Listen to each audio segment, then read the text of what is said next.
Welcome back to Fine Art Diary. Today we'll see how to paint deers in a landscape in a quick and easy way. This is the color palette I'm going to use today, and these are the colors. You can pause the video and check it in details. I started painting this landscape on this tinted canvas with some very rough brush marks. I made a separate video for the entire process of this landscape.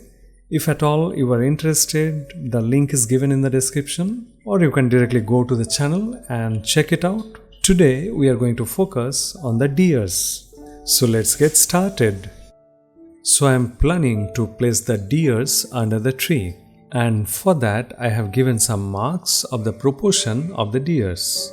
I am going to paint it in 3 stages: the darks, the midtones and the light areas.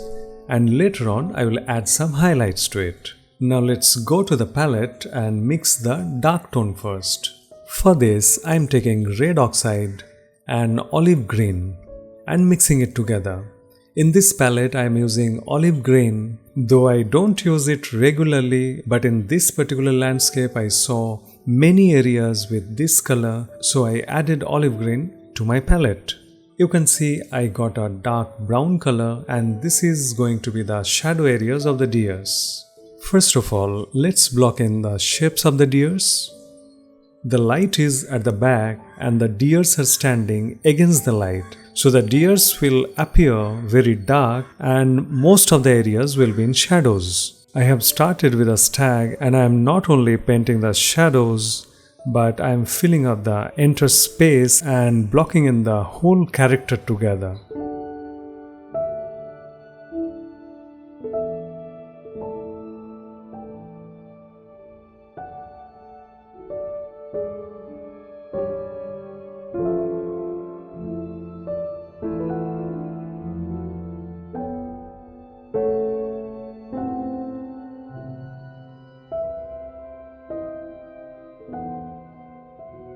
In this stage, I am not only painting, simultaneously I am also drawing.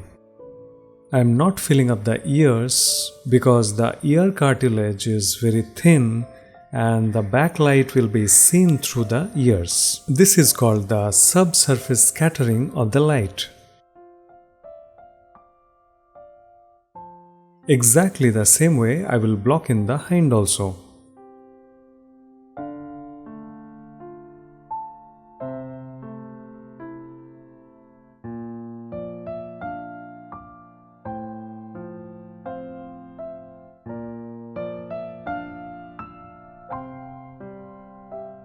Any character that is having a specific anatomy, we have to be very careful while drawing it. In this case, the deers are standing in backlighting condition, so most of the muzzle structure will not be visible, but the silhouette has to be correct.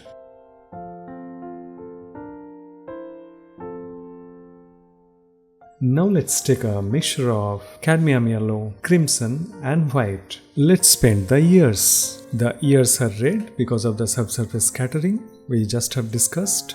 Now with the same dark mixture, I am giving the suggestion of the shadows. By the direction of the shadows, we are also emphasizing the direction of the light. I am taking a pre-mixed green. I have made this green by mixing cerulean blue, cadmium yellow and white. Now I will exaggerate the in-between light shapes. Let's make it a little more lighter by adding cadmium yellow to it, and let's paint the tips of the grass which are getting direct sunlight from the back.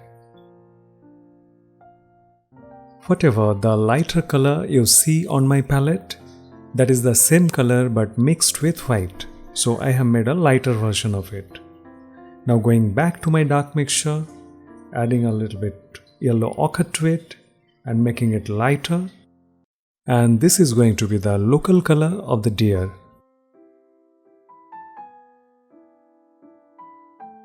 Some part of it will have indirect illumination. This is not the bounce light, but this is the local color of the deer. By overflowing light, these areas will be visible and will look a little more chromatic. Let's make it more saturated by adding red oxide to it, because that's the local color of it.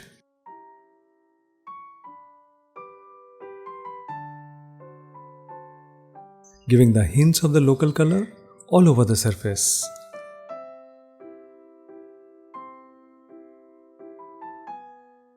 Now it's time to mix the mid-tone. Going back to the same mixture, just adding yellow ochre and white to it to make it lighter. Now let's paint the mid-tone areas.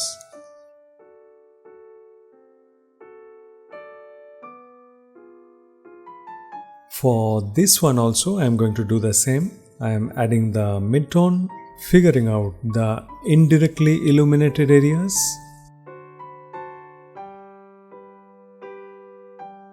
Also adding the local color.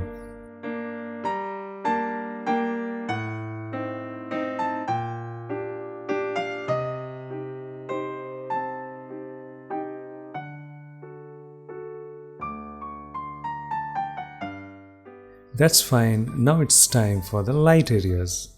For that I am taking cad yellow medium, titanium white and a touch of yellow ochre.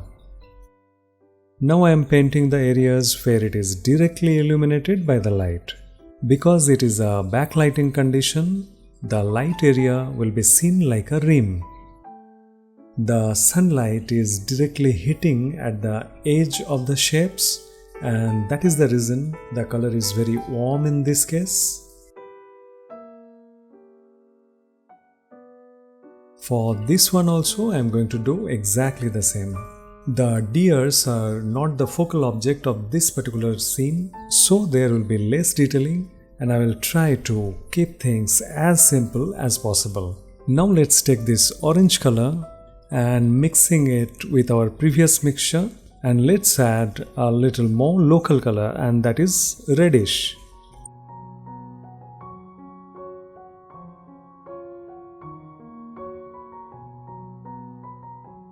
Mixing little more yellow to it to make it little more warm.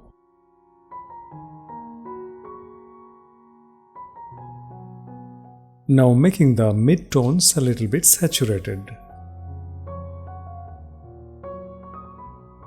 That's alright. Now it's time to create some stripes on it. I am taking the mixture of raw umber and titanium white and mixing a little bit olive green to it. It has to be a kind of grey. Randomly giving some marks.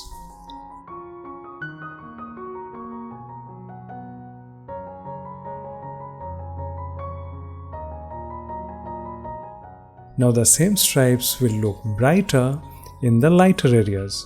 So directly I am taking titanium white with a touch of yellow ochre. I am touching only those areas where direct light is hitting.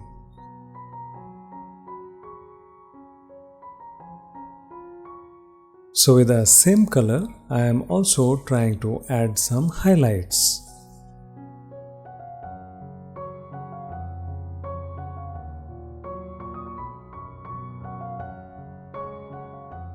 Going back to the previous mixture, and we'll add some mid-tone just beside the rim.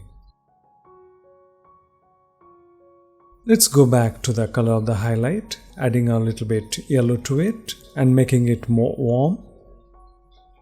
And let's paint the highlight of the horns.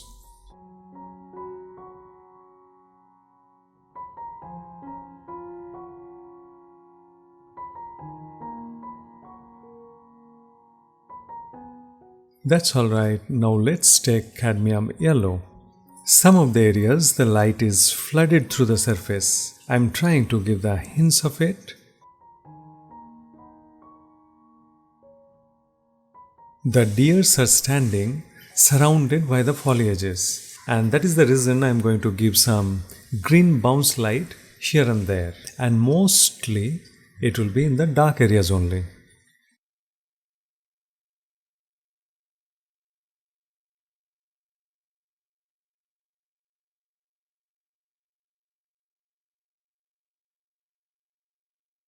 Alright, I will leave it over here only. Hope you enjoyed today's session. If you have any question or suggestion, please write down in the comment box. I will try to make videos on that. And don't forget to subscribe the channel because many more painting video tutorials are coming in future.